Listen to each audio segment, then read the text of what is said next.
ચાલો સીધા જ આજના આ વિશ્લેષણમાં જમ્પ મારીએ. આજે આપણે એક એવા ગામઠી ડ્રામાની વાત કરવાના છીએ જે પૂરેપૂરો અસ્તવ્યસ્ત અને ખરેખર હાસ્યાસ્પદ છે. એક રિક્ષા સ્ટેન્ડ પર ઊભા રહેવા માટે કેવો મોટો હોબાળો મચી શકે છે. એક સ્થાનિક નિરીક્ષક તરીકે જ્યારે આપણે આ આખી ઘટના જોઈએ છીએ ત્યારે સમજાય છે કે આ કોઈ સામાન્ય ઝઘડો નથી, પણ એક પરફેક્ટ ટ્રેજિકોમેડી છે. એટલે કે કરુણતા અને હાસ્યનું જબરજસ્ત મિશ્રણ. તો આખી અરાજકતા શરૂ ક્યાંથી થઈ? આ આખી બબાલ અને શારીરિક અકસ્માતોની શરૂઆત થાય છે એક સાધારણ દેખાતી હાથલારીથી. હરિભાઈ તો આ લારીને ચોખ્ખા શબ્દોમાં પનોતી જ કહી દે છે. અને કેમ ન કહે, જેની પણ પાસે આ લારી ગઈ તેની દશા બગડી છે. કોઈનો પગ ભાંગી ગયો તો કોઈના લોહી વહેવાના બંધ જ નથી થતા. આ લારીએ આખા ગામમાં એવો ફફડાટ ફેલાવ્યો છે કે કોઈ તેને મફતમાં પણ પોતાના આંગણામાં રાખવા રાજી નથી. તો આ કહેવાતી શ્રાપિત લારી, જે આખા ગામ માટે એક મોટો ખતરો બની ગઈ છે, તેણે કોનો ભોગ લીધો છે એ જાણવું ખરેખર રસપ્રદ છે. જુઓ, આ લારીના શિકાર બનેલા લોકોની કહાનીઓ જેટલી ગંભીર છે તેટલી જ રમૂજી પણ છે. સૌથી પહેલાં ભૂપતજી. ભાઈ લારી લઈને દોડવા ગયા, લારી પલટી ખાઈ ગઈ અને સીધો પગ જ ભાંગી ગયો. પછી ખેગાજીનો વારો આવ્યો. આ જ લારીથી તેમના હાથમાં એવો ઊંડો ઘા વાગ્યો કે લોહી બંધ થવાનું નામ જ નહોતું લેતું. અને સૌથી ફની વાત શું છે ખબર છે? હરિભાઈ, જે આ લારીના મૂળ માલિકને આ પનોતી પાછી આપવા માંગે છે, તે સામેથી કહી દે છે કે ભાઈ, મફતમાં પણ આ લારી હવે નથી જોઈતી. આના પરથી જ ખબર પડી જાય છે કે ગામના લોકોની રોજિંદી જિંદગીમાં કેટલા વિચિત્ર જોખમો રહેલા છે. હવે ગામના ચોરેથી થોડા આગળ વધીએ અને વાઘુજીના ઘરે પહોંચીએ, જ્યાં ઈજાગ્રસ્ત સાડુભાઈની સારવાર ચાલી રહી છે અને ત્યાં જબરદસ્ત સ્લેપસ્ટિક કોમેડી સર્જાય છે. અહીં જે ફિઝિકલ કોમેડી જોવા મળે છે ને, તેનું ટાઈમિંગ જબરદસ્ત છે. જરા કલ્પના કરો, એક માણસનો પગ ખરાબ રીતે ભાંગી ગયો છે. તે ચાલવા માટે લાકડી એટલે કે ઘોડી માંગે છે, પણ તેનો ભત્રીજો મદદ કરવાના ઉત્સાહમાં શું લાવે છે? એક ભારેખમ લોખંડની પાઇપ. અને હદ તો ત્યારે થાય છે જ્યારે આ પાઇપ આપવા જતાં તે ભૂલથી પેલા તાજા ભાંગેલા પગને જ જોરથી દબાવી દે છે. આ અદ્ભુત કોમેડિક સેટઅપ છે.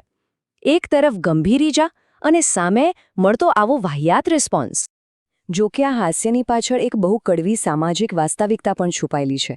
પેલા ઈજાગ્રસ્ત સાડુભાઈ હતાશામાં આવીને કહે છે કે તે ઝેર ખાઈ લેશે, કારણ તેમને એ વાતનો ડર છે કે સગાવાલા મેણા મારશે કે આ તો અહીં નવરો બેસીને મફતનું ખાય છે. આ કોઈ નાટકીય ડાયલોગ નથી, પણ એક ગરીબ પરિવારમાં બીમાર પડીને બોજ બની જવાના સાચા ડરનું રિફ્લેક્શન છે. અને આ વાત પર વાઘુજીનો રિએક્શન? વાઘુજી એકદમ વફાદારીથી કહે છે કે તેઓ આખી જિંદગી સાડુભાઈની સેવા કરશે, ભલે પછી તેમનો બીજો પગ પણ કેમ ના ભાંગી જાય. હવે આ વચન જેટલું ઇમોશનલ છે તેટલું જ વાહિયાત પણ છે ને. બીજો પગ ભાંગવાની વાત જ વાઘુજીનું ભોળપણ અને તેમની વિચિત્ર વિચારસરણી છતી કરે છે, જે આ પૂરી સિચ્યુએશનને એકદમ ટ્રેજિકોમિક બનાવી દે છે. ખેર, આ ઘરેલું ડ્રામાને અહીં જ છોડીને હવે પાછા ગામના મુખ્ય કેન્દ્ર પર આવીએ, જ્યાં રિક્ષા સ્ટેન્ડ પર વર્ચસ્વની અસલી લડાઈ શરૂ થઈ ચૂકી છે. અહીં બે મુખ્ય પાત્રો આમને સામને છે અને બંનેના કારણો એકદમ અલગ છે. એક બાજુ વાઘુજી છે, જેઓ માને છે કે ગામમાં સૌથી પહેલાં રિક્ષા લાવવાનું માન તેમનું છે, એટલે આખા સ્ટેન્ડ પર માત્ર તેમનો જ કબજો હોવો જોઈએ. આ સીધો તેમના અહંકારનો સવાલ છે. બીજી બાજુ બલ્લુ છે, જેને ગામના લોકો હંમેશા રખડતો માનતા આવ્યા છે. બલ્લુ માટે આ માત્ર રિક્ષા પાર્ક કરવાની જગ્યા નથી, પણ સમાજમાં પોતાની આબરૂ ઊભી કરવાનો અને બે પૈસા કમાઈને ટકી રહેવાનો સવાલ છે. વાઘુજીનો અહંકાર અને બલ્લુનો અસ્તિત્વનો સંઘર્ષ બરાબરની ટક્કર છે. અને આ આખી બબાલમાં એક બહુ જ ક્યૂટ પણ રમૂજી વાત એ છે કે વાઘુજી પોતાની રિક્ષાને ઢીંગલી કહીને બોલાવે છે. ખરેખર આ માત્ર એક શબ્દ નથી, પણ તેમની રિક્ષા પ્રત્યેનો તેમનો ગાઢ, લગભગ હાસ્યાસ્પદ લગાવ દર્શાવે છે. અત્યારે ભલે આ ઢીંગલી અકસ્માતને કારણે ડેમેજ થયેલી છે, પણ વાઘુજી માટે એ માત્ર વાહન નથી, એ તેમની જીવાદોરી છે. પણ હા, આ લગાવ બહુ જ જલ્દી ભયંકર ગુસ્સામાં બદલાઈ જાય છે. વાઘુજી બલ્લુને સીધી અને સ્પષ્ટ ચેતવણી આપી દે છે કે જો તે ત્યાં ઊભો રહ્યો તો તે અને તેની રિક્ષા બેમાંથી એકે સાજા નહીં રહે.